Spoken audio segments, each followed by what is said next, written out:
అందరికీ నమస్కారం అండి. ఆంధ్రప్రదేశ్ రాష్ట్ర ప్రభుత్వం సంచలన నిర్ణయం దిశగా అడుగులైతే వేస్తుంది. ఇకపై 50 సంవత్సరాలకే పెన్షన్లు సీఎం సంచలన ప్రకటన. సో ఈ వీడియోలో వీటి గురించి పూర్తి వివరాలు అయితే తెలుసుకుందామండి. ముందుగా వీడియోని సాధ్యమైనంత వరకు లైక్ చేయడానికి ట్రై చేయండి. అప్పుడే చాలామందికి వీడియో రీచ్ కావడం జరుగుతుంది. So me friends and family మెంబర్స్తో వీడియోని అయితే షేర్ చేసుకోండి.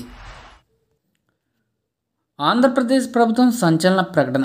సో ఇకపై 50 సంవత్సరాలకే పెన్షన్లు సీఎం కీలక నిర్ణయం. సో నేతన్నలకు ఆంధ్రప్రదేశ్ ప్రభుత్వం గుడ్ న్యూస్ అయితే చెప్పిందండి. కూటమి ప్రభుత్వం వచ్చాక చేనేత కార్మికులకు అండగా ఉంటామని గతంలో ముఖ్యమంత్రి గారు భరోసా ఇచ్చారు. వారి సంక్షేమానికి కట్టుబడి ఉన్నామని స్పష్టం చేస్తూ మరో సంచలన ప్రకటన అయితే చేశారు. చేనేత కార్మికులకు 50 ఏళ్ల వయసు నుంచే ప్రభుత్వ పెన్షన్ ఇవ్వబోతుందని సీఎం చంద్రబాబు గారు స్పష్టం చేశారు.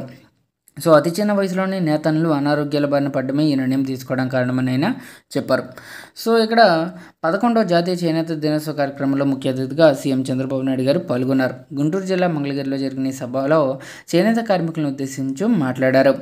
వ్యవసాయ రంగం తర్వాత ఎక్కువ మంది ఈ చేనేత రంగంపై ఆధారపడి పనిచేస్తున్నారని, సో ఇలాంటి కార్మికులకు తమ ప్రభుత్వం ఎప్పుడూ అండగా ఉంటుందని ముఖ్యమంత్రి చంద్రబాబు గారు స్పష్టం చేశారు.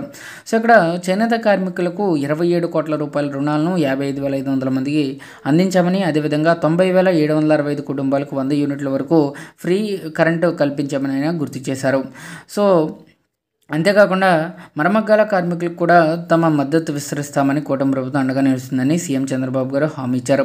50% సబ్సిడీతో మరమగ్గాలకు 80 కోట్ల రూపాయలు కేటాయిస్తున్నామని, ఈ నెల నుంచి 200 యూనిట్ల ఫ్రీ కరెంట్ కూడా అందిస్తామని చెప్పారండి. ఇక రాష్ట్ర వ్యాప్తంగా 93,000 చేనేత మరమగ్గాల కుటుంబాలకి లబ్ధి అయితే చేకూరబోతుందని చంద్రబాబు గారు స్పష్టం చేశారు.